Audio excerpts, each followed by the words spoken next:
السلام علیکم ورحمۃ اللہ وبرکاتہ۔ آج ہم بات کریں گے حضرت سلمان فارسی کے حوالے سے کہ وہ اہل بیت کیسے ہیں۔ اس سے پہلے میں بتاؤں گا آپ کو کہ 3 طرح کے اہل بیت ہیں۔ ایک وہ جو پیدائشی اہل بیت ہیں، جو اللہ کے رسول صلی اللہ علیہ وسلم کے گھر میں پیدا ہوئے اور مرتے دم تک وہ اہل بیت ہی رہیں گے۔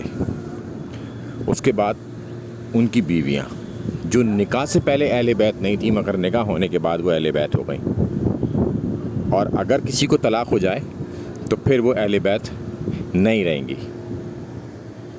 اور تیسرے کیٹیگری کے اہل بیت جو اعزازی طور پر، آنرری طور پر بنائے جاتے ہیں، وہ ہیں حضرت سلمان فارسی۔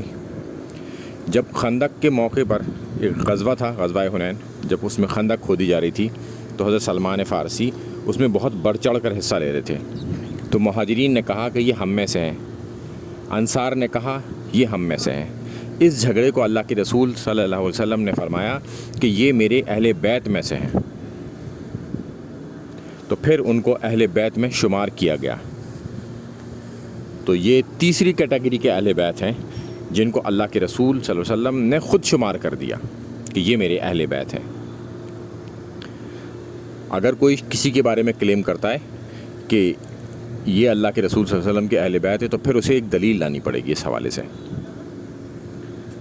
جو کہ اللہ کے رسول صلی اللہ علیہ وسلم اسے خود داخل کریں۔ یا تو وہ ان کی بیوی ہو تو آٹومیٹک نکاح کے بعد داخل ہو جاتی ہیں، طلاق کے بعد نکل جاتی ہیں، یا پھر ان کے اپنے گھر کے لوگ جو پیدائشی اہل بیت ہیں اور مرتے دم تک اہل بیت رہیں گے، ان کو کوئی نکال نہیں سکتا۔